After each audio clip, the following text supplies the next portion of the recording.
Praise the Lord. नया दिन नई उम्मीद में आप सभी का स्वागत है। आइए हम लेकर पढ़ेंगे रोमियो की पत्रिका, उसका 12वां अध्याय, उसका पहला वचन। इसलिए हे भाइयों, मैं तुमसे परमेश्वर की दया स्मरण दिलाकर विनती करता हूँ कि अपने शरीर को जीवित और पवित्र और परमेश्वर को भावता हुआ बलिदान करके चढ़ाओ, यही तुम्हारी आत्मिक सेवा है। जैसे कि आप सभी ने देखा, ये वचन में लिखा हुआ है कि हमारी आत्मिक सेवा किस प्रकार होनी है। तो परमेश्वर हमसे कहता है कि हमारा जो शरीर इस संसार के द्वारा, संसार के हर एक चीज़ों के द्वारा लड़ रहा है, तो परमेश्वर हमसे कहता है कि हमें पाप ना करते हुए आत्मिक जीवन जीना है। हमारा जो आत्मिक जीवन होना है वो स्ट्रांग होना है।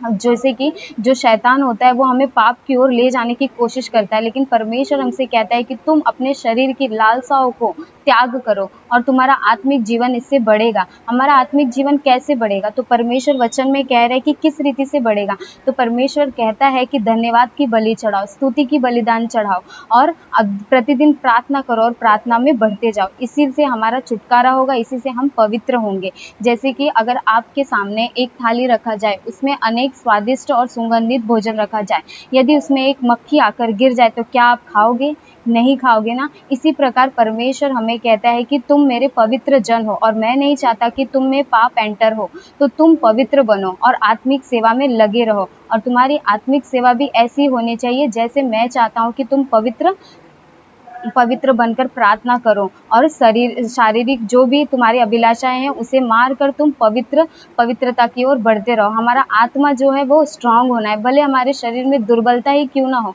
लेकिन अगर हमारा आत्मा शुद्ध है, पवित्र है, तो परमेश्वर के राज्य के वो योग्य है। तो इसी प्रकार परमेश्वर हमसे कहता है कि तुम अशुद्ध चीजों से बचो और अशुद्ध चीजों की ओर ना बढ़ो, क्योंकि ये इससे तुम्हारे अंदर अशुद्धता ही जाएगी। जैसे कि परमेश्वर का एक वचन है जो मुझे याद नहीं आ रहा है कौन सी पत्रिका में, लेकिन परमेश्वर कहता है कि जिस प्रकार मैं पवित्र हूँ उस प्रकार तुम्हें भी पवित्र होना है। इसीलिए परमेश्वर ने हमें इन वचनों के द्वारा कहा है कि तुम्हारा असली बलिदान होना चाहिए स्तुति का बलिदान और स्तुति बलिदान और धन्यवाद की बलिदान। ये होता है, परमेश्वर कभी भी पैसे से प्रसन्न नहीं होता है, वरन वो चाहता है कि हमारा जीवन बदले, हम उसके वचनों में बढ़े, उसके वचनों पर चले और वो जैसा हमें बनाना चाहता है हम वैसे बनते हुए आगे बढ़े। उसी प्रकार परमेश्वर हमें ब्लेस करता है। तो आजकल आप देख रहे हैं कि संसार में पाप किस रीति से बढ़ रहा है, तो उस पाप की ओर हमें ना ताकते हुए हमें परमेश्वर की ओर ताकना है और उसके वचनों की ओर देखना है, ताकि हम पवित्र हो और हमारा आत्मा भी पवित्र हो। इसी प्रकार हमारा शरीर भी शुद्ध होता है। आइए हम इस वचनों के द्वारा प्रार्थना करेंगे। सर्वशक्तिमान परमेश्वर, हम आपकी उपस्थिति में आते हैं राजा, आप अपना ज्ञान बुद्धि देकर हमें सिखलाइए राजा। हालेलुया परमेश्वर, इस संसार में जो शारीरिक लालसाएं हैं परमेश्वर, हम उसे मार कर परमेश्वर आत्मिक में बढ़ने के लिए परमेश्वर प्रार्थना करते हैं पिता।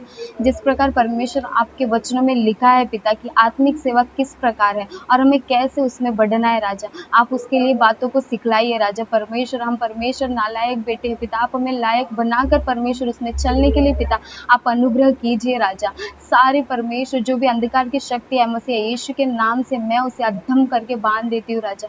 हालेलुया परमेश्वर, आपका परमेश्वर आत्मिक जीवन परमेश्वर हमारे अंदर आना है राजा। हमारा शरीर का हर एक लालसाओं को यीशु के नाम से हम नष्ट करते हैं पिता। हालेलुया परमेश्वर, इन वचनों के द्वारा प्रभु आप हर एक को आशीषित कीजिए राजा। संसार में जो पाप बढ़ रहा है पिता, उसको परमेश्वर आपने परमेश्वर दया रखे हुए परमेश्वर, आपने धीरज धरे हुए परमेश्वर, हर एक पर आपका दया परमेश्वर है राजा। उसी प्रकार परमेश्वर उन्हें छुड़ाकर परमेश्वर पाप से छोड़कर अंगीकार करके छोड़ देने के लिए परमेश्वर आप उन पर दया कीजिए राजा। हालेलुया परमेश्वर, ये छोटी सी प्रार्थना विनती पिता मसीह यीशु के नाम से सुनिए और कबूल कर लीजिए मेरे स्वर्गीय पिता।